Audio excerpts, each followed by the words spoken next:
KSFE-യിൽ മുക്കുപണ്ടം പണയം വെച്ച് തട്ടിപ്പ് നടത്തിയ കേസിൽ പട്ടാമ്പിയിലെ മുസ്ലിം യൂത്ത് ലീഗ് നേതാവ് ഉൾപ്പെടെ 2 പേർ പോലീസ് പിടിയിൽ.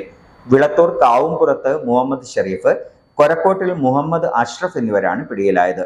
വളാഞ്ചേരി KSFE ശാഖയിൽ നടന്ന 7 കോടി രൂപയുടെ തട്ടിപ്പ് കേസിലാണ് അറസ്റ്റ്. കേസിലെ 4ാം പ്രതിയാണ് യൂത്ത് ലീഗ് പട്ടാമ്പി മണ്ഡലം മുൻ ട്രഷറർ വിളത്തൂർ സ്വദേശി മുഹമ്മദ് ഷരീഫ്. 2ാം പ്രതി തിരുവേഗപ്പുറ കൊരക്കോട്ടിൽ മുഹമ്മദ് അഷ്റഫ് എന്നിവർ കീഴടങ്ങുകയായിരുന്നു.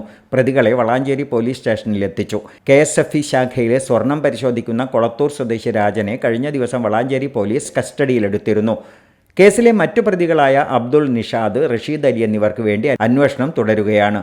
221 പവൻ മുക്കുപണ്ടം പണയം വെച്ച് 1 കോടിയിലധികം രൂപ തട്ടിയെന്നായിരുന്നു ശാഖാ മാനേജറുടെ പരാതി.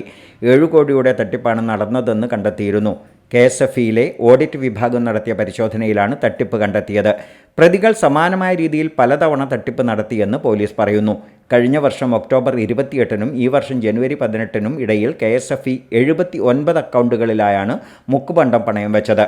കേസന്വേഷണം ക്രൈംബ്രാഞ്ചിന് കൈമാറിയേക്കും. സമാന രീതിയിൽ വളാഞ്ചേരിയിലെ മറ്റ് ധനകാര്യ സ്ഥാപനങ്ങളിലും തട്ടിപ്പ് നടന്നതായ സംശയമുണ്ട്. ചിട്ടിക്ക് ജാമ്യമായി നൽകിയ സ്വർണവും ഇതിലുണ്ട്. ആരോഗ്യത്തോടെ ഇരിക്കാം. മികച്ച പരിചരണം ഞങ്ങളുടെ ഉറപ്പ്.